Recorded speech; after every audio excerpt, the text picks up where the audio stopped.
Graça e paz, amados. Uma alegria tê-los mais uma vez juntos para nos alimentarmos da palavra do Senhor, sermos transformados por Ele e edificados para a glória dEle. Você que trouxe a sua Bíblia, eu convido a abrir na segunda carta de Pedro. Segunda de Pedro, capítulo 3. Eu farei a leitura dos versos 1 ao 13. Antes de iniciar a leitura, meus irmãos, eu gostaria de encorajá-los a prestar muita diligência na leitura do texto. Não só neste sermão, mas em qualquer outro. A única parte infalível do sermão é o momento onde nós estamos lendo a própria palavra de Deus.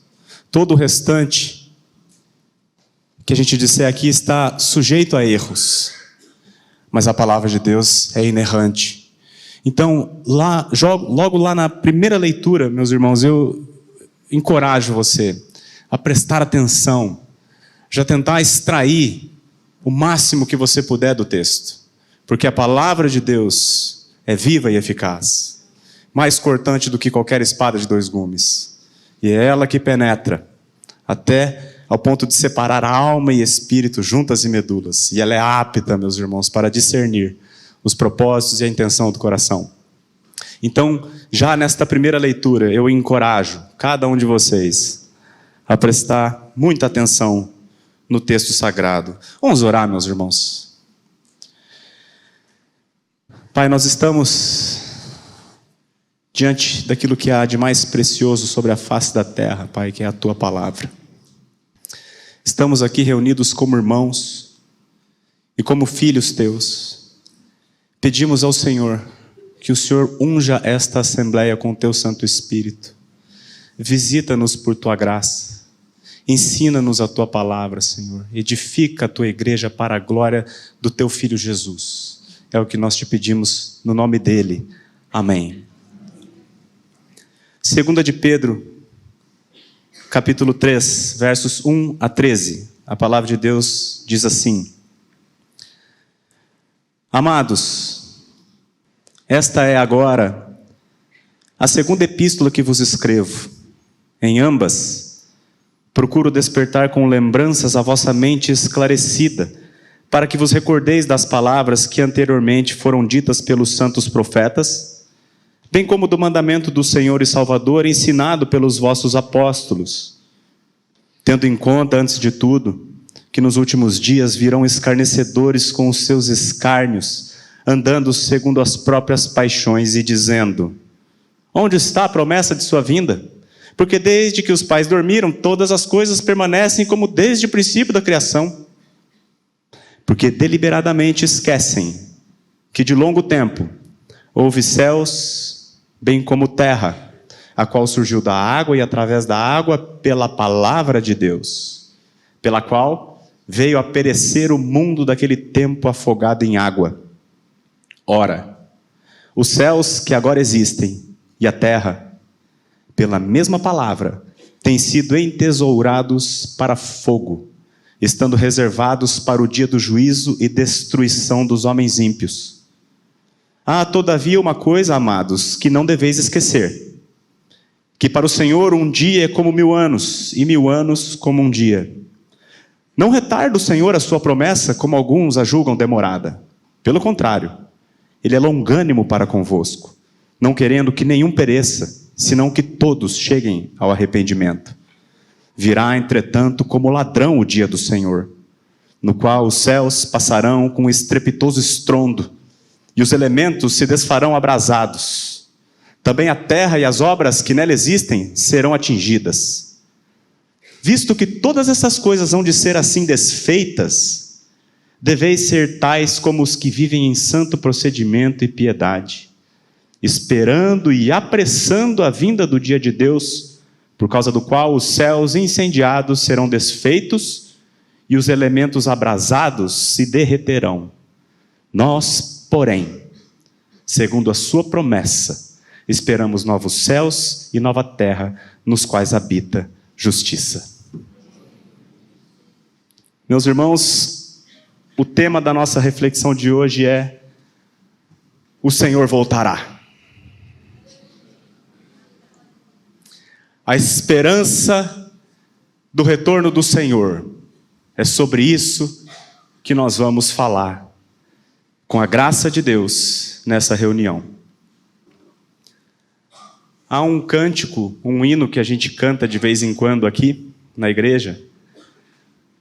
Um hino da Fanny Crosby. Alguns conhecem, outros não. Eu vou cantá-la aqui para os irmãos, não reparem na minha... Mas eu quero que os irmãos saibam qual cântico eu estou falando, é um dos meus prediletos. Só vou cantar um pedacinho. É aquele que diz assim: vivo feliz, pois sou de Jesus, e já desfruto o gozo da luz. Sou por Jesus herdeiro de Deus, Ele me leva à glória dos céus. Canta minha alma, canta ao Senhor, rende-lhe sempre todo louvor. Canta minha alma, canta ao Senhor, rende-lhe sempre todo louvor. É lindo, né? Um dos meus prediletos. Talvez você não saiba, quem escreveu esse cântico, esse hino, é uma mulher chamada Fanny Crosby. Ela viveu no século XIX. E quando ela tinha 6 semanas de vida, um bebê de 1 mês e meio, um médico cometeu um erro e a deixou cega. E ela viveu cega, viveu uma longa vida, até 94 anos mais ou menos, sem nunca ter enxergado, ou o pouco tempo que ela enxergou, ela não se lembra, porque ela era um bebê. Uma vida muito difícil. Circunstância muito complicada. Porém, quando você olha para a vida dela, você não vê uma mulher amargurada, você não vê uma mulher murmuradora. Pelo contrário, ela é a pessoa que mais escreveu hinos cristãos na história da igreja. Pasmem, 8.000 hinos ela escreveu. Pergunta: o que faz uma pessoa, numa circunstância tão difícil, viver de maneira tão alegre? Resposta: a esperança do porvir. Nós cantamos agora há pouco, o coral cantou. Até fui ver com o pastor Eric se seria possível repetir no final, não vai dar. Mas nós cantamos uma música, o coral cantou um cântico maravilhoso, que diz que eu espero esse dia chegar, quando Cristo virá me buscar para viver no lar. A esperança, meus irmãos, da volta do Senhor é um dos pilares que mantém a igreja firme neste mundo difícil. A esperança do Senhor. Fanny Crosby, nesse pequeno trechinho que a gente cantou, ela explica isso claramente. Ela diz: eu vivo feliz, pois sou de Jesus, e já desfruto o gozo da luz, sendo cega. Sou por Jesus herdeiro de Deus, Ele me leva à glória dos céus.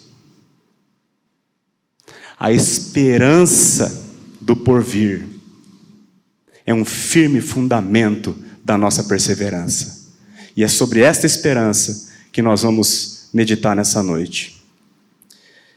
Nesse texto belíssimo que nós temos diante de nós, eu convido agora então a igreja a meditarmos verso a verso nisso que Pedro disse para nós na sua...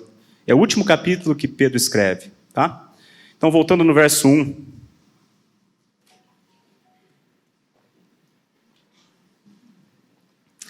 Pedro, ele inicia aqui declarando o seu propósito. O que ele pretende fazer. Ele diz assim, verso 1. Amados, esta é agora a segunda epístola que vos escrevo. Em ambas, procuro despertar com lembranças a vossa mente esclarecida. Então, ele escreveu 2 epístolas com um propósito. Qual? Fortalecer a igreja. Encorajar os cristãos a permanecerem firmes na fé em meio a tantas oposições que nós temos aqui neste mundo. A primeira epístola, apenas curiosidade, ela tem um foco na oposição que a igreja sofre externamente, a oposição que nós sofremos do mundo, do sistema caído deste mundo. E a segunda epístola, ela nos encoraja contra um inimigo interno, o falso ensino, o crer errado, o crer equivocado. Lá em Apocalipse, nós não vamos lá, mas apenas a título de curiosidade também, Apocalipse capítulo 13, há duas bestas, uma que surge do mar e outra que surge da terra. A besta que surge do mar, figura das nações, o mar é uma figura das nações. A besta que surge do mar é o anticristo. E ele tipifica o poder do mundo, o poder estatal, os estados, o poder militar, o poder bélico, o poder econômico, o poder político. Esta é uma besta que vai se personalizar no anticristo e vai atacar a igreja. E a besta que surge da terra é o falso profeta, que vai deturpar o evangelho, tentar deturpar o evangelho, a religião, fragilizando assim a igreja. O irmão Márcio Frois trouxe a palavra hoje de manhã, ele usou um exemplo, uma árvore, tem uma maneira de derrubar, você dá com um machado por fora, e você também pode ter cupins por dentro. A igreja, nós somos atacados tanto por fora quanto por dentro. E o propósito de Pedro ao escrever essas duas epístolas é nos preparar contra ambas as oposições, que certamente vão se intensificar. Jesus Cristo mesmo, ele foi morto por duas frentes. O Império Romano, o Estado, e os judeus, a religião. Nós temos que estar pronto para isso. Então Pedro, ao escrever ambas as epístolas, é nos preparar para ambas as frentes, onde nós vamos lutar. E aí ele diz, então, como que o objetivo dele é encorajar a igreja. E como se encoraja a igreja? Está aqui no nosso texto. Em ambas eu procuro despertar com lembranças a vossa mente esclarecida. Como é que você encoraja a igreja? Relembrando a sua mente esclarecida. Agora eu pergunto, o que é uma mente esclarecida?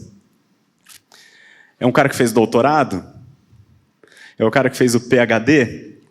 No dia que a gente estava recentemente aqui ouvindo as profissões de fé dos novos membros, o Lucas da Isadora, o genro do pastor Maurício, ele dando o testemunho dele, ele falou assim, olha, eu cresci num lar evangélico, desde que eu sou criança, mas eu nunca acreditei que um peixe engoliu Jonas. Isso sempre foi fantasia para mim. Até que um dia eu nasci de novo e agora eu tenho certeza que o peixe engoliu Jonas. Eu tenho certeza que o mar abriu e o povo andou com o pé seco. Eu tenho certeza que Jesus Cristo morreu naquela cruz para me salvar. O que é uma mente esclarecida, queridos irmãos? É a mente daquele que nasceu de novo. É a mente daquele que creu no Senhor pela sua graça. Essa é uma mente esclarecida. Porque o homem natural não aceita as coisas do Espírito de Deus. E ele nem mesmo pode entendê-las, porque elas se discernem espiritualmente. O homem espiritual, porém, julga todas as coisas. Nós temos a mente de Cristo, a Bíblia diz. Nós temos a mente esclarecida. Se você que me ouve aqui hoje não teve o privilégio de frequentar a escola, se você que me ouve hoje não aprendeu a ler, não se preocupe. Se você crê no Senhor, você é uma pessoa de mente esclarecida. O temor do Senhor é o princípio da sabedoria. Temer ao Senhor é sabedoria e é ter uma mente esclarecida. Jesus exclamou, vocês lembram? Graças te dou, ó Pai, porque ocultaste estas coisas aos sábios e entendidos e as revelaste aos pequeninos. Sim, ó Pai, porque assim foi do teu agrado. Nós, os que cremos temos uma mente esclarecida. E o que o Pedro diz, então? O que ele diz para relembrar a nossa mente esclarecida? Versículo 2. Para que vos recordeis das palavras que anteriormente foram ditas pelos santos profetas, bem como do mandamento do Senhor e Salvador, ensinado pelos vossos apóstolos. Os santos profetas, em outras palavras, Antigo Testamento. As palavras, o mandamento do Senhor e Salvador ensinado pelos apóstolos, Novo Testamento. Então, basicamente, o que Pedro está dizendo aqui é que a igreja é fortalecida quando ela é relembrada da palavra de Deus. Paulo, o apóstolo Paulo, ele diz: a mim não me desgosta e é segurança para vós outros que eu vos diga, que eu vos escreva as mesmas coisas. Nós, irmãos, embora tenhamos a mente esclarecida, embora conheçamos a palavra, muito facilmente nós nos esquecemos dela. E aí nós precisamos ser relembrados. E é precisamente isso que nós estamos fazendo aqui agora. Irmãos, como é importante a igreja congregar. Como é fundamental, meus irmãos, a reunião dos santos. É imprescindível nós estarmos aqui domingo após domingo, ouvindo a palavra de Deus, sendo relembrado das verdades que nós já conhecemos. Louvado seja Deus pelo privilégio que nós temos de fazer isso, e que Ele nos dê diligência no congregar. Como é importante viver em comunidade, viver com crentes. Estava conversando com a minha esposa hoje, como foi bom a pregação da palavra que teve lá no acampamento, mas muito bom também foi estar entre as irmãs, falando entre vós com salmos, entoando e louvando de coração ao Senhor. É assim que a gente é cheio do Espírito, a Bíblia diz, não é? Então, Pedro agora, ele segue no versículo 3 com um pequeno parêntese. Antes dele nos recordar a palavra que ele quer que recordemos, ele vai dar aqui do versículo 3 o porquê ele está fazendo isso. Olha lá.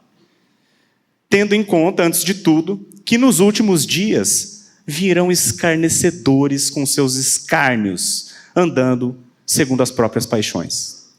Últimos dias, que é isso? Os últimos dias é o período que compreende, está entre a primeira e a segunda vinda de Jesus. Esse é o período conhecido na Bíblia como os últimos dias. Ele está dizendo que nesse período, que é o período que nós estamos, virão escarnecedores com seus escárnios. O que é escarnecer? Zombar. Eu acho que tivemos um exemplo muito evidente recentemente nos Jogos Olímpicos. Todos acompanharam, né? O Comitê Olímpico estipulou que ninguém deveria manifestar a sua fé, seja ela qual for, para evitar conflitos, visando a paz. Né? Nenhum atleta poderia manifestar-se. O surfista brasileiro, que tinha um Cristo desenhado na sua prancha, teve que arrumar outra prancha, visando a paz. Porém, na abertura dos jogos, zombaram o quanto quiseram de uma única fé, a nossa. Por quê? Porque nos últimos dias virão escarnecedores com seus escárnios. Está previsto. E o que esses escarnecedores fazem? Versículo 4. E dizendo: onde está a promessa da sua vinda? Porque desde que os pais dormiram, todas as coisas permanecem como desde o princípio da criação. Eles não creem na volta do Senhor. Eles não falam isso explicitamente, mas demonstram por seus atos. Fazer uma mesa da Santa Ceia com um monte de drag queen, zombando do Criador do universo, evidentemente, pelos seus atos, demonstram que não creem na volta do Senhor. Não há temor algum diante dos seus olhos. Por quê? A criação está assim há milhares de anos. Não vai ter nada desse negócio de volta. Mas essa zombaria, esses escárnios, meus irmãos, eles não acontecem apenas no mundo. Como eu disse, a igreja tem dois grandes inimigos, um é externo, o outro é interno. Jesus diz que às vésperas da volta dele, os falsos mestres iriam se multiplicar como nós temos visto. O que nós temos visto é pipocar a igreja evangélica para todo lado aí, sem evangelho algum. Os falsos mestres, eles não demonstram, eles não verbalizam que Jesus não vai voltar, mas por seus atos nós os conhecemos e discernimos que eles não creem na volta de Jesus. Por quê? Eles ensinam de púlpito somente o foco no aqui e no agora. É o que Jesus pode fazer pela sua saúde, o que Jesus pode fazer em termos financeiros para você, como Ele pode consertar o seu casamento, como Ele pode te dar um carro novo. O foco é no aqui e no agora. Saúde, dinheiro, felicidade. Não se ouve mais falar nas igrejas do porvir. Não se ouve falar de pecado. Não se ouve falar de redenção. Não se ouve falar de juízo. Por quê? Porque são escarnecedores, mercadejando a palavra no seio da igreja. E eles penetram nas igrejas. Eles penetram no nosso meio, meus irmãos, sabe como? Por aqui. Nunca os falsos mestres entraram tanto no seio da igreja quanto hoje. Porque ainda que cuidemos deste púlpito aqui, não temos como zelar pelos telefones e pelas redes sociais. O que você tem ouvido? Onde você tem buscado alimento? Preste atenção. Se estes pregadores que vocês estão ouvindo, eles tratam do porvir, ou se o foco deles está somente no aqui e no agora. Muito cuidado, é o que Pedro está querendo dizer para nós. E por que eles agem dessa maneira? Como se Jesus não fosse voltar. Versos 5 e 6. Porque deliberadamente esquecem que de longo tempo houve céus bem como terra, a qual surgiu da água e através da água pela palavra de Deus, pela qual veio a perecer o mundo daquele tempo, afogado em água. Aqui Pedro faz ele vai longe aqui. Pedro diz que pela palavra de Deus, Deus criou o universo. Gênesis 1. E pela mesma palavra de Deus, Deus trouxe juízo sobre a terra, o dilúvio. E ele está dizendo que esses homens, eles deliberadamente esquecem isso. É interessante essa expressão, deliberadamente esquecem. Uma vez a gente foi passar umas férias, um feriado em Foz do Iguaçu, e o que eu mais queria nesse feriado era ir jantar na Argentina, comer uma carne lá. Só que tinha que levar o RG, você não passa sem RG lá, né? E não pode ser cópia, tem que ser original. Chegamos lá, pegamos uma fila enorme, e eu querendo comer o bife de chorizo mal passado. Chegamos lá, o Caio estava sem RG, meu filho. Por quê? Porque eu esqueci em casa, em Londrina. Demos meia volta, fomos comer, sei lá, McDonald's. Fomos jantar em Foz. Porque nós esquecemos o RG. Só que eu não esqueci deliberadamente. Eu esqueci porque foi um lapso. Não existe esquecer deliberadamente. O que Pedro está querendo dizer aqui é o seguinte: eles rejeitam a palavra de Deus. É diferente. Eles sabem dela, mas eles deliberadamente esquecem. Rejeitam a palavra de Deus. E essa mesma palavra, a mesma palavra que criou o mundo, A mesma palavra que trouxe o dilúvio, esta palavra que eles rejeitam, sabe o que essa palavra diz? Versículo 7. E é isso que Pedro quer que nós lembremos. Verso 7. Ora, os céus que agora existem e a terra, pela mesma palavra, têm sido entesourados para fogo, estando reservados para o dia do juízo e destruição dos homens ímpios. Esta é a palavra que Pedro quer relembrar à igreja. Este mundo aqui está entesourado para o fogo, irmãos, é isso que ele está dizendo. Reservado para o dia do juízo e destruição dos homens ímpios. Facilmente nós nos esquecemos disso. E nós precisamos ser relembrados. Quão facilmente, até o Fernando Prison disse aqui na abertura, quão facilmente nós nos apegamos a este mundo aqui. Por quê? Porque esquecemos que este mundo aqui está entesourado para o fogo. Quando nós estamos aqui, meus irmãos, diante de circunstâncias adversas, diante de dificuldades, sob pressão, o que nós precisamos fazer é lembrar desta palavra aqui, é o que Pedro está dizendo. Lembra que Jesus vai voltar. Né? Você fica indignado ao ver tanto escárnio ao seu redor? É escárnio para todo lado. A corrupção, irmãos, impera para onde você olha. Corrupção, corrupção, corrupção, corrupção.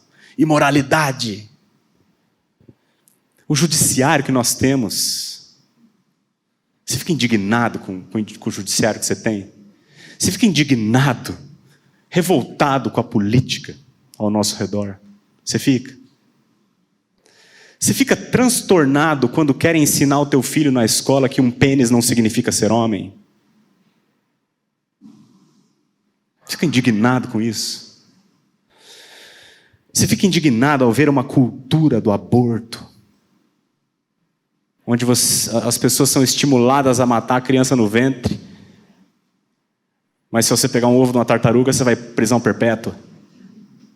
Você fica aflito como eu ao ver essas coisas? Você fica transtornado quando você vê um homem lutando boxe nas Olimpíadas com uma mulher? Os Jogos Olímpicos. Que mundo nós estamos? Você fica louco com isso? A Bíblia diz que Ló, que viveu em Sodoma, antes da destruição daquele lugar, a Bíblia diz que o justo Ló afligia a sua alma justa ao ver o procedimento libertino daqueles insubordinados. É assim que eu me sinto, meus irmãos. Afligindo a minha alma ao ver tanto escárnio ao meu redor. Se você tem afligido a sua alma ao ver o comportamento libertino desses insubordinados, Pedro quer que você se lembre de uma coisa: Jesus voltará. Ele vai voltar. E ele vai trazer juízo perfeito. Tudo isso aqui está entesourado para o fogo. Quando Deus mandou o dilúvio, logo em seguida Noé saiu da arca, Deus botou o arco-íris no céu, você lembra? Como um sinal da sua aliança, dizendo para Noé: nunca mais eu vou destruir o mundo em água, será em fogo. Muito pior. A gente vê hoje aí uma paranoia ambiental. A camada de ozônio, aquecimento global, as calotas polares estão derretendo, vai acabar a água, meu Deus do céu. O boi no pasto polui o meio ambiente. Fica tranquilo, irmão. O mundo vai acabar não por falta de água, não por camada de ozônio, não por bomba nuclear, nada disso. Vai acabar em fogo. Então, pode usar o seu spray de cabelo, pode pisar na grama. Só não vou falar para matar a baleia, porque daí escandaliza muito, né? Mas se for para alimento, também. O Senhor falou: façamos o homem à nossa imagem e semelhança, domine ele sobre a terra. O que nós estamos fazendo agora é adorando a terra, adorando a criação no lugar do Criador. É isso que nós vemos. Então não se preocupe, tudo isso aqui está entesourado para o fogo. Resumindo, vai queimar. E o fogo é ótimo, porque ele é usado para purificação. Ouro. Minha aliança é de ouro, hein, irmãos? Como é que se purifica o ouro? Ele é um metal altamente resistente, o mais resistente que existe. Você taca ele no cadinho, mete fogo mesmo. As impurezas queimam, só sobra o ouro. O fogo purifica.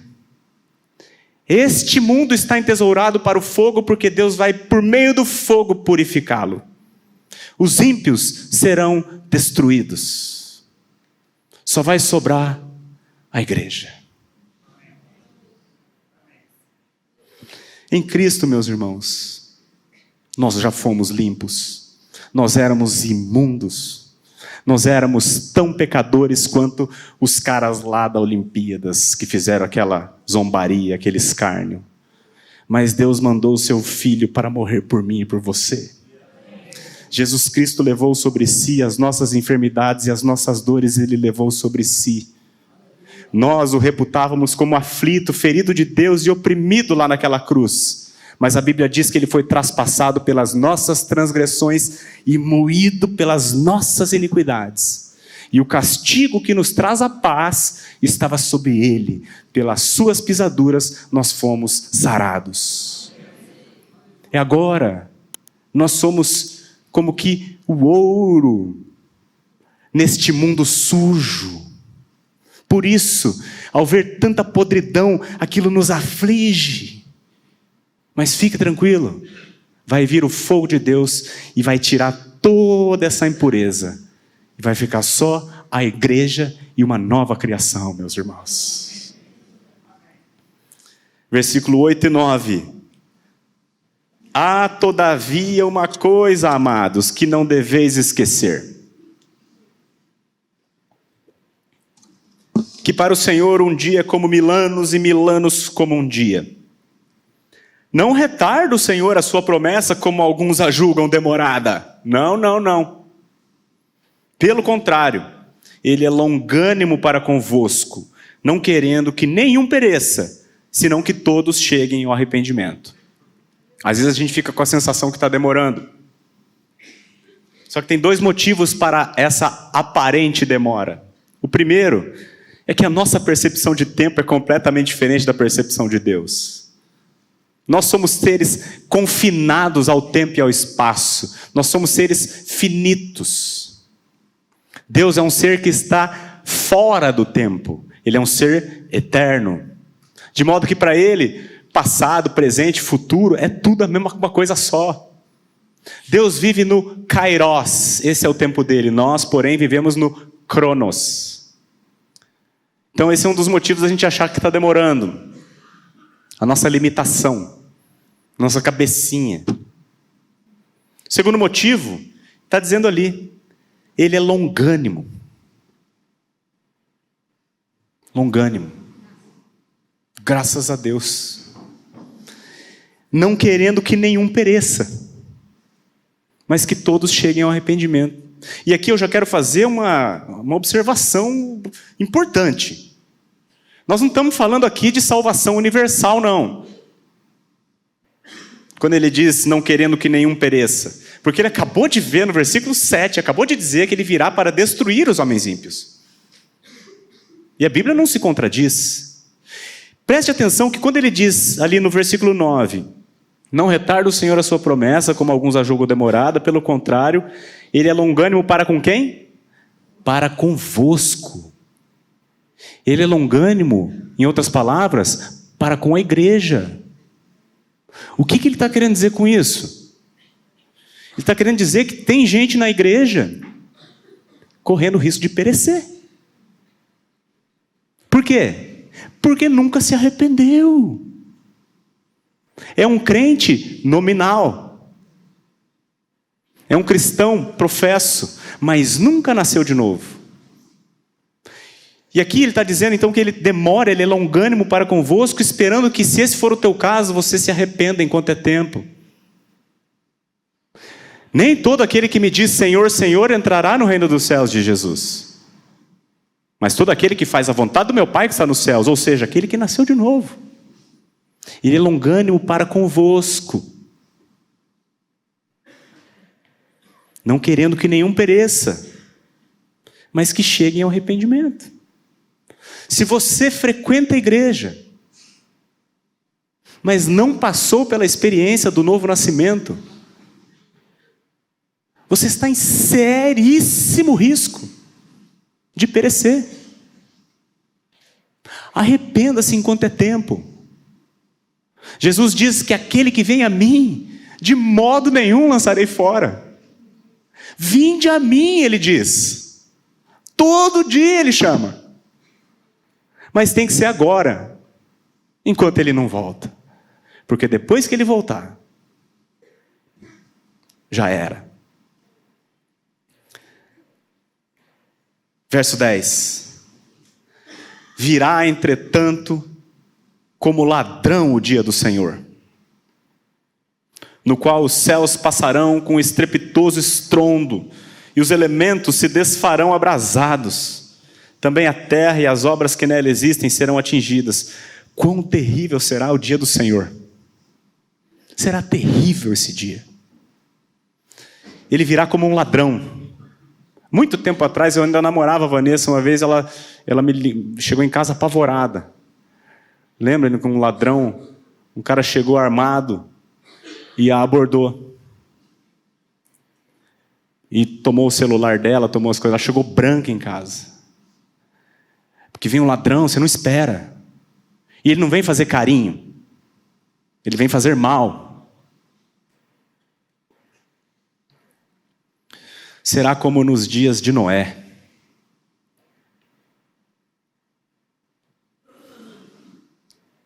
Porquanto assim como nos dias anteriores ao dilúvio, comiam e bebiam, casavam e davam-se em casamento, até o dia em que Noé entrou na arca, e não perceberam, senão quando veio o dilúvio e levou a todos, assim será também a vinda do Filho do Homem. Palavras de Jesus.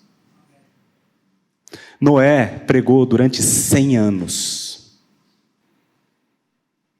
E ele não só pregou, mas ele construiu um barco do tamanho de um quarteirão. Só que nunca tinha chovido na terra. E Noé estava falando que não ia apenas chover, ia ter um dilúvio, que ia destruir a todos. O que as pessoas faziam? Tá louco, Noé? Chuva, o que é isso? Dilúvio, o que é isso aí? Tá louco, tá maluco? Escarnecedores com seus escárnios. E Noé é chamado na Bíblia de pregador da justiça. Pregou durante 100 anos. Ninguém creu, exceto a sua família. Será como nos dias de Noé. A gente fala que Jesus vai voltar, os escarnecedores, aos tontos lá. Aos trouxa lá, atrasado. Até o dia que ele virá como ladrão. Quão terrível será esse dia. Pedro está dizendo aqui que os céus passarão com estrepitoso estrondo. Esses dias faz tempo, eu estava fazendo as meninas dormirem. Estourou um trovão, o mais alto que eu já ouvi na minha vida. Dá a impressão que foi dentro da minha casa o trovão. Foi bem em cima ali. Um estrondo, as duas começaram a chorar. Foi muito assustador. E vai ser assim. Os céus passarão com estrepitoso estrondo. Já foi nas cataratas lá em Foz? Estou falando de Foz de novo aqui, fazendo merchandising da cidade lá, né? Já foi naquele, onde você fica bem do lado daquela cascatona enorme? Já ouviu aquele barulho? A Bíblia diz que a voz de Deus é como o som de muitas águas. Um troço enorme. Aterrorizante. Os céus passarão com estrepitoso estrondo e os elementos se desfarão abrasados. Em outras palavras, o céu vai pegar fogo. Entende isso? Você olhar para cima e está tudo pegando fogo. Nós não conseguimos nem imaginar, queridos, de tão terrível que vai ser. Também a terra e as obras que nela existem serão atingidas. Pastor Maurício é quase meu vizinho. A gente mora bem perto. E domingo de manhã, ele sempre passa lá em casa, a gente vem junto para a igreja. E ele tem o costume sempre de falar, está saindo prédio, um monte de prédio do lado de casa, um monte, um atrás do outro, não para de sair. E toda vez ele passa, ele fala assim, ó, tudo entesourado por fogo. Ele fala, tudo entesourado por fogo. Tudo. Não vai sobrar nada. Então, depois que Pedro traz essas verdades que ele queria relembrar, ele, obviamente, chega a uma conclusão do seu raciocínio. Versículo 11. Visto que todas essas coisas hão de ser assim desfeitas, deveis ser tais como os que vivem em santo procedimento e piedade. Em outras palavras, esse mundo será destruído. Você, que tem a mente esclarecida, sabe disso. Você crê nisso. Então, viva de acordo com aquilo que você crê. É isso que Pedro está querendo dizer. Viva de acordo com a realidade que você, de mente esclarecida, entende. Pare de dissipar toda a sua energia neste mundo que está entesourado para o fogo. Não acumuleis para vós outros tesouros na terra, onde a traça há de comer e a ferrugem vai comer, ladrões escavam e roubam. Mas ajuntai para vós outros tesouros no céu.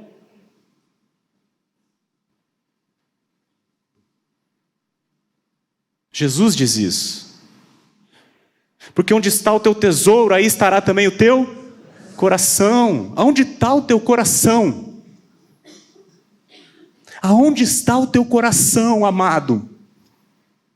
Nós precisamos ser relembrados de verdades bíblicas que nós conhecemos, mas muito facilmente esquecemos.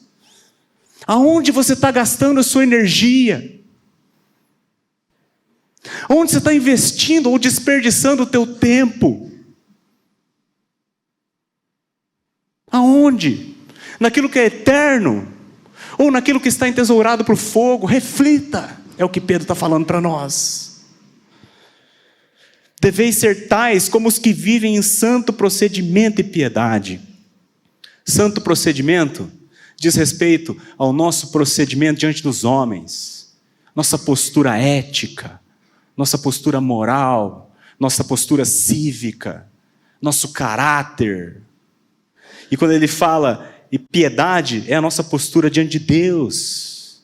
Ou seja, nós que temos a mente esclarecida, somos chamados a uma vida santa, uma vida separada deste mundo, uma vida sóbria, não inebriada por este mundo, não iludidos com a concupiscência do mundo, porque o mundo passa bem como a sua concupiscência, aquele, porém, que faz a vontade de Deus permanece eternamente.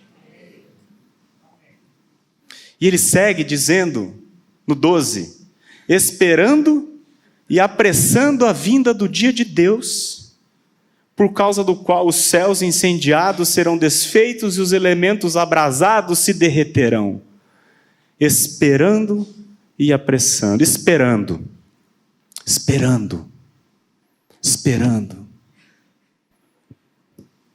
Espero aquele dia chegar, quando Cristo virá me buscar para me levar para o lar. É o que o coral cantou aqui.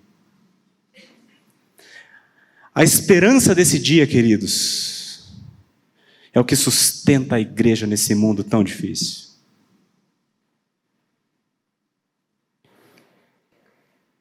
Qual é a sua tribulação hoje?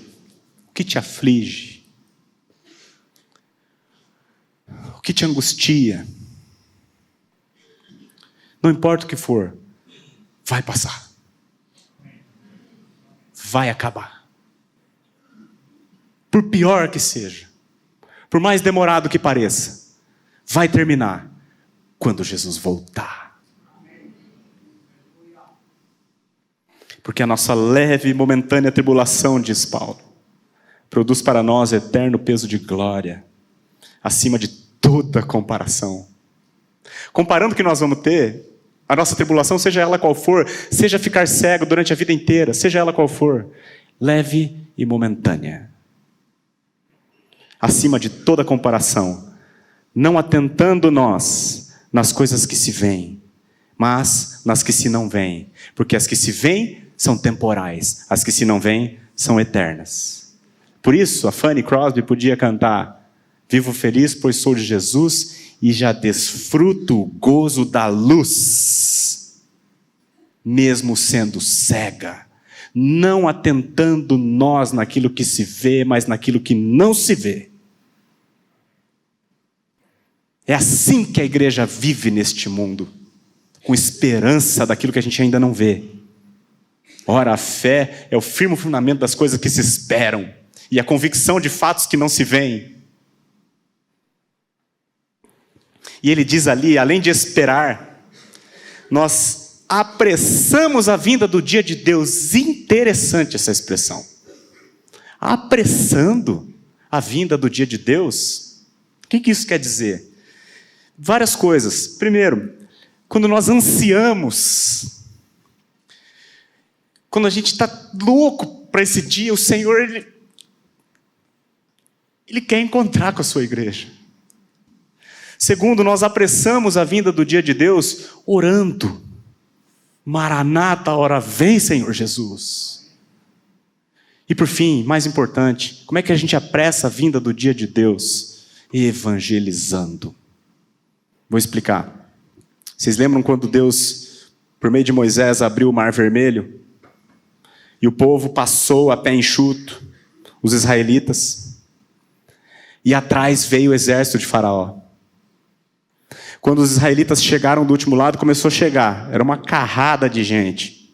Imagino que 3 milhões de pessoas. Eram 600 mil homens, só homens. Fora as esposas, as crianças.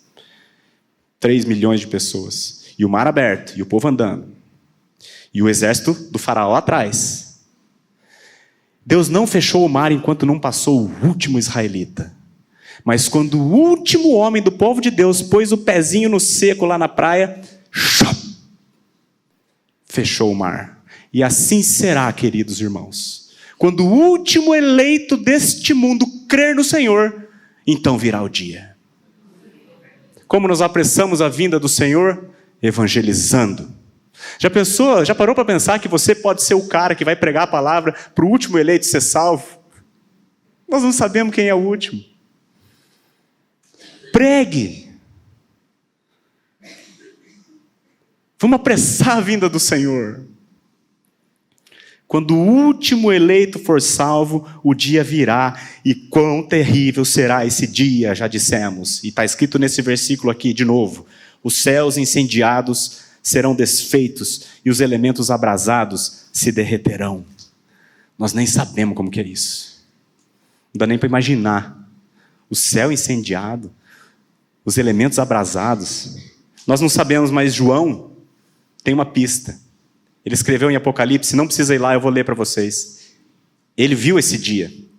E ele relatou para nós. E ele diz assim, Apocalipse, não precisa ir lá, tá, irmãos? Apocalipse 6, de 12 a 17. João diz assim: eu vi quando o cordeiro abriu o 6º selo e sobreveio grande terremoto. O céu se tornou negro como saco de crina, a lua toda como sangue. As estrelas do céu caíram pela terra como a figueira quando abalada por vento forte deixa cair os seus figos verdes. E o céu recolheu-se como um pergaminho quando se enrola. Então, todos os montes e ilhas foram movidos do seu lugar. Imagina isso?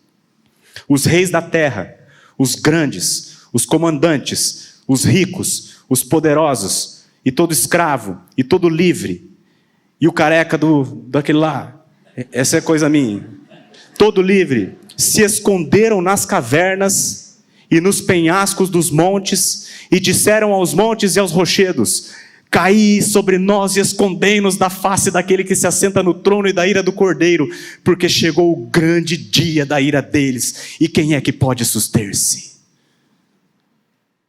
Quão terrível será esse dia, meus irmãos. Terrível. Mas agora eu chamo você a ler o versículo 13 junto comigo. Vamos lá? Nós, porém, segundo a sua promessa, esperamos novos céus e nova terra, nos quais habita justiça. Aleluia, meus irmãos. Nós, porém. O profeta Joel e o profeta Malaquias, referindo-se a esse dia, ele chama de o grande e terrível dia do Senhor. Interessante, né? Grande e terrível? Sim. Grande para uns, terrível para outros. Grande para aquele que está no Senhor, terrível para os que não estão. Terrível para os escarnecedores. Que grande dia, meus irmãos, para nós. Você anseia esse dia? Esse dia vai chegar, irmãos. Vai chegar. Porque nós acabamos de ler aqui que nós, segundo a sua promessa, esperamos. Ele prometeu. E nele nós sempre temos o sim. O sim dele é sim. Ele vai voltar. Nós também não sabemos e nem conseguimos imaginar como será esse dia. Mas o mesmo João nos ajuda. E agora eu convido você, deixa o seu dedinho em Pedro, tá? Mas vamos visitar Apocalipse 21, penúltimo capítulo da Bíblia, para ficar fácil de se achar aí.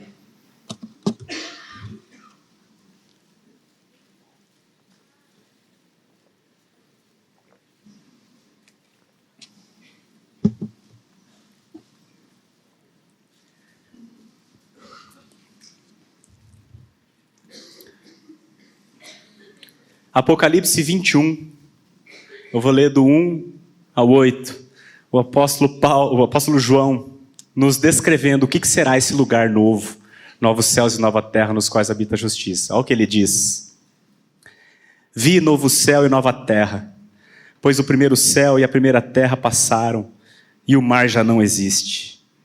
Vi também a cidade santa, a nova Jerusalém, que descia do céu da parte de Deus, ataviada como noiva adornada para o seu esposo. Isso aqui somos nós, irmãos, é a igreja.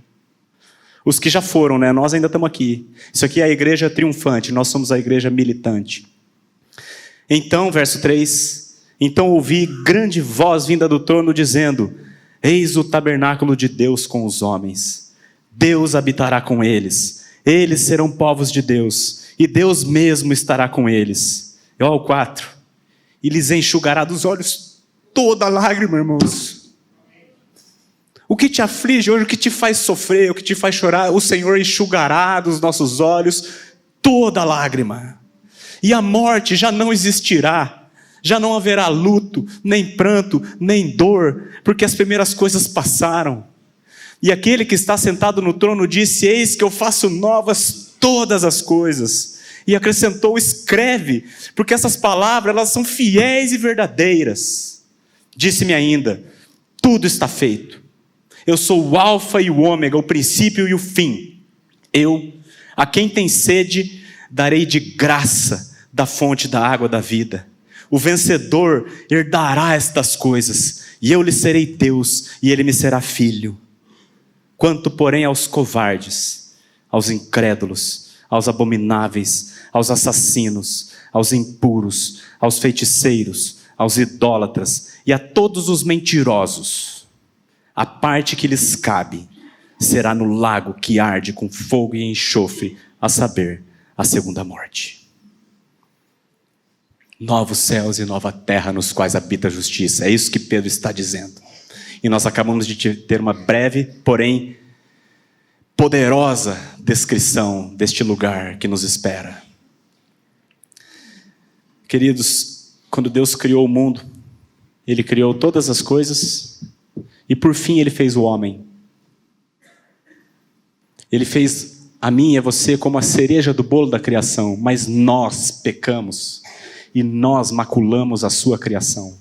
Foi por causa de nós que todo mal que existe no mundo existe. Nós acabamos com a criação do Senhor. O Senhor poderia, no seu poder, destruir tudo e começar de novo. Mas Ele resolve, pela sua graça, pela sua misericórdia, refazer a criação que nós maculamos. E Ele começa de ordem inversa. Ele começa por nós. Ele nos regenerou para uma viva esperança. E agora Ele promete que Ele ainda vai regenerar a criação. E é esse dia que nós estamos esperando. Quando Ele voltar, Ele vai trazer novos céus e nova terra nos quais habita justiça. Essa é a esperança que nos mantém firmes neste mundo caído. Quando você estiver aflito, quando você estiver angustiado, entristecido, abatido, preocupado, ansioso, depressivo, procure se relembrar destas verdades que Pedro quer que nós lembremos. É isto aqui que nos mantém firmes até a sua vinda. Para caminharmos para o final agora, então eu quero fazer duas coisas. Sumarizar o que nós vimos, resumidamente, para a gente memorizar. E em seguida eu quero fazer algumas aplicações práticas desse ensino. Sumário do que nós vimos aqui, que Pedro nos ensinou. Primeiro, nós somos um povo, o único povo, com a mente esclarecida. Segundo, embora tenhamos a mente esclarecida e conheçamos a palavra de Deus, muito facilmente nos esquecemos dela e precisamos, com muita frequência, todo domingo, ser relembrados. Por quê? Porque a fé sempre será atacada. Seja pelo mundo, seja pela falsa religião. E o que nós precisamos lembrar é de uma coisa só. Jesus voltará. Trazendo consigo duas coisas. Juízo para os ímpios e novos céus e nova terra para nós, os que cremos. Esse é o resumo do que Pedro nos ensinou. E agora, como eu aplico isso na minha vida? Como eu pego todo esse entendimento e ponho em prática? Eu não vou inventar nada. O próprio Pedro nos dá. É o final da carta dele. E eu vou ler para vocês. Verso 14. A gente tinha parado no 13, né? Agora no 14, ele mesmo faz as aplicações. Eu só vou ler, porque é um texto autoexplicativo, mas eu quero que você entenda algo. Sempre que você vê um verbo na Bíblia, no imperativo, dirigindo-se à igreja, essa é a aplicação prática. É assim que eu traduzo o ensino teológico em vida prática, prestando atenção nos imperativos. Então eu vou ler o texto, relembrando vocês quando cada imperativo aparecer, e aí vocês vão saber qual que é a aplicação do texto para a sua vida. Pedro, então, verso 14 ao 18, o último parágrafo da carta dele, diz assim: por esta razão, por causa de tudo que ele falou até agora, por esta razão, pois, amados, esperando estas coisas, aí agora vem o primeiro imperativo, empenhai-vos. Empenhai-vos por ser desachados por ele em paz, sem mácula e irrepreensíveis. Isto é, empenhai-vos por viver uma vida santa. Sobriedade espiritual. Verso 15, outro imperativo. E tende por salvação. Esse aqui é para aquele que ainda não nasceu de novo. Frequenta a igreja, mas nunca teve uma experiência com o Senhor. Tende por salvação a longanimidade de nosso Senhor. A demora do Senhor, no seu caso, se você ainda não nasceu de novo, está sendo um ato de misericórdia pessoal com você. Tende por salvação a longanimidade do nosso Senhor, como igualmente o nosso amado irmão Paulo vos escreveu, segundo a sabedoria que lhe foi dada ao falar acerca destes assuntos, como de fato costuma fazer em todas as suas epístolas, nas quais há certas coisas difíceis de entender. Não é só você que acha difícil ler a Bíblia. O Pedro também achava os escritos do Paulo um pouco difíceis, tá? Então fica tranquilo. Estude. Está difícil de entender? Leia de novo. Leia de novo. Mais uma vez. Procure um irmão. Ouça o pastor. É muito difícil, deixe. Estude. Nas quais há certas coisas difíceis de entender, que os ignorantes e instáveis, lembra, nós não somos ignorantes. Nós temos a mente esclarecida, lembra disso. Os ignorantes e instáveis deturpam, como também deturpam as demais escrituras, para a própria destruição deles. Vós, pois, amados, prevenidos como estáis de antemão, agora mais um imperativo, acautelai-vos. Acautelai-vos. Em que sentido? Não suceda que, arrastados pelo erro desses insubordinados, ou seja, o mundo e a religião falsa, descaiais da vossa própria firmeza. Então, não suceda isso. Acautelai-vos. Presta atenção no que você está ouvindo. De onde você está aprendendo a vida? É no mundo? É em coach, gospel? Ou é na palavra? Antes, verso 18, outro imperativo. Crescei na graça. Crescei na graça e no conhecimento de nosso Senhor Jesus, Senhor e Salvador Jesus Cristo. Como que você cresce na graça e no conhecimento? Convivendo com os irmãos, congregando regularmente na igreja, orando, lendo e estudando as Escrituras. Crescei na graça e no conhecimento do nosso Senhor e Salvador Jesus Cristo. A Ele seja a glória, tanto agora como no dia eterno. Em nome de Jesus. Amém. Que o Senhor abençoe esta igreja no tempo do fim. Amém? Amém.